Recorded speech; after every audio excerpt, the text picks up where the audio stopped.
If you take a look at the offseason schedule through the second third of the offseason, you can see June 19th has come and gone, which means every OTA and mandatory minicamp is officially finished. We are now in a waiting period until training camp is eventually coming down the pipe. So today we're going to take a look back on the 3 mandatory minicamp practices that happened this week on Tuesday, Wednesday, and Thursday. And I'm going to give you 5 breakout players after minicamp for you guys to look for and you guys to keep an eye out in the 2025 season.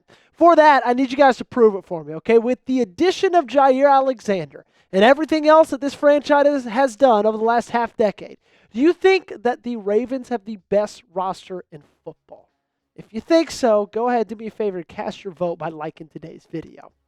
Let's start with our first breakout candidate, a guy we talked about a lot yesterday, and that's TJ Tampa. Ryan Mink had this to say about his practice this week. Tampa notched an interception each day of practice. The second-year corner went high to pluck a pick and tapped his toes in the back of the end zone. On Tuesday, on Wednesday, he came up with an interception after the wide receiver slipped. And I want to be real, okay? I want to tamper expectations a little bit for a guy like TJ Tampa. A breakout season for him, in my eyes, just means that he's a really solid backup, okay? I'm not expecting TJ Tampa in year 2 to be a starter over guys like Nate Wiggins, Jaire Alexander. I mean, maybe not even Chidobe Awuzie. But if he can be the 5th best corner on this roster and be really solid at just being that, that is a phenomenal year for him. Especially for a guy who didn't play much at all last season because he was either buried on the depth chart or he was injured. And if you take a look at last season, I just really like this quarterback group so much more as it currently is constructed. Because last year you had Brandon Stevens, who was a starter, Marlon Humphrey, Jalen Armour-Davis, who started a lot early in the season. Then you had Nate Wiggins and TJ Tampa. And that was pretty much it, okay? I have a lot of faith in TJ Tampa. Everything that he's shown me in mandatory minicamp means that he can be exactly what this team needs him to be.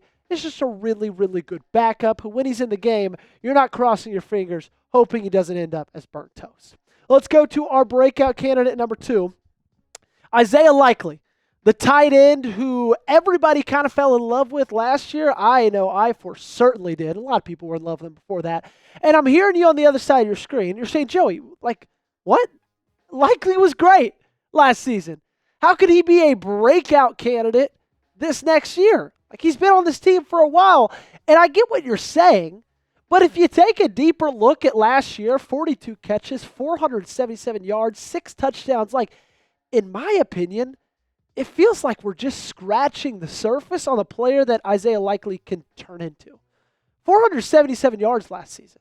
There's still room for him to break out, right? He gets 600-700 yards. That's a breakout season because he got a third more than he did the year before that.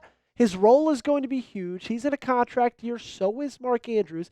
And the good news is he's showing it in mandatory minicamp that he can be a player Lamar can consistently go to. Likely made some impressive grabs during Wednesday's practice, showing that his superb hands have perhaps gotten even stickier this offseason. He was a guy that came up really clutch in some big moments. I think we all remember his week 1 performance against the Kansas City Chiefs, over 100 yards receiving and a touchdown as well. Unfortunately, after that, the next 16 games of the season, or next 15 that he played, he only got 330 yards, right? There's room for improvement. The good thing we know about Likely, though, is when it comes to the postseason, when you get into the postseason, he's actually been phenomenal. He's been better than Mark Andrews has in the last 4 postseason games that these two have played. 44 yards a game, 2 touchdowns, has not fumbled it once, hasn't dropped it once either. Okay? He's already special, comes alive in the big moments, and I think he's going to have a great year. My stat projection for him, because I think you got to remember, this team has a lot of offensive weapons. They got to share the sugar, right? 50 catches, 700 yards, 9 touchdowns for Likely. If he does that, I'd sign up for it right now. It is your turn. I just predicted it. Now it's your turn to do the same. Give me receptions, yards, touchdowns. What do you think Isaiah Likely's doing in 2025? Let's go back to the defense. Safety Beau Brade, former undrafted free agent out of the University of Maryland. And I still think there's still a big role for Beau Brade on this team. Like, he legitimately, if he performs like he did in a mandatory minicamp, which was pretty good, and if he does that all the way through training camp, like, he can make some room. He was out for a little bit with an unknown injury, but if you look at him on this depth chart, he's going to be sitting right behind Kyle Hamilton. And once Darius Washington went down with that torn Achilles, everybody asked who's going to replace him. Well, he's trying to prove during mandatory minicamp, it's me.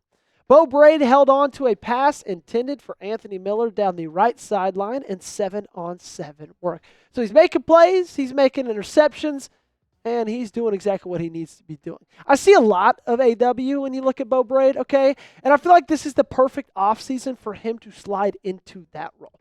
Darius Washington is a good coverage safety. He's not a great coverage safety. Darius Washington is a hard-hitting, aggressive, run-stopping safety. That's exactly what Beau Brade is. It's exactly what Beau Brade showed us during the preseason. Looked like he had zero regard for his health or his safety. All he cared about was getting the guy who had the ball in his hands on the ground. The question, when it comes to Beau Brade and his future in Baltimore, is will they go outside for him? Because if they trust him, then I imagine this team's going to say, you know what? Like, just go in there. Show us what you can do. We have faith in you. Be this year's Darius Washington. But if they don't, and we get a little bit through training camp, there's still a lot of really good free agent options out there. You got Blackman. You got Simmons. You got Whitehead. Like, you got a lot of really good choices. So, if you're Beau Brade, you got to make them choose you over them. Make sure you guys are subscribed to the channel. Daily Ravens coverage, news, rumors, analysis, live watch parties during the season, live shows every single Tuesday during the season and in the off season. We involve you guys, the fans. It's a two-way conversation, all 100% free. If you're still watching, we're about 7 minutes through this piece. Obviously, like the content, now take that next step and subscribe. Coming up, we got 2 more breakout players for you guys to keep an eye on, okay? And if you want to go back to this video in like 6 months, do it. I promise you I'm right. Before that, what I am right about is these Lamar Jackson jerseys, they're going quickly, okay? Chatsports.com/Lamar jerseys is where you need to go to get yours. They got it in purple. They got it in black. Any size. Free shipping as well. This offer will not last long, okay? Once the season rolls around, guarantee you're not going to be able to find them for this price. Chatsports.com/Lamar jerseys, where you need to go. The good thing is I put that link in the comments and description of today's video. Super easy. Go down there, click it, and I'll take you right there. Let's talk about Aeneas Peebles, okay?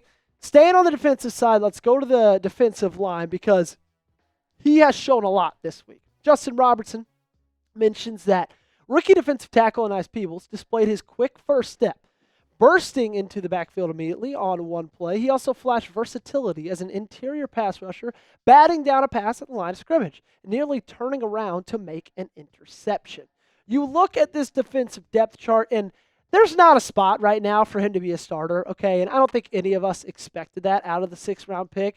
But at the end of the day, like, this team is going to need Peebles because there's a lack of depth still at the interior.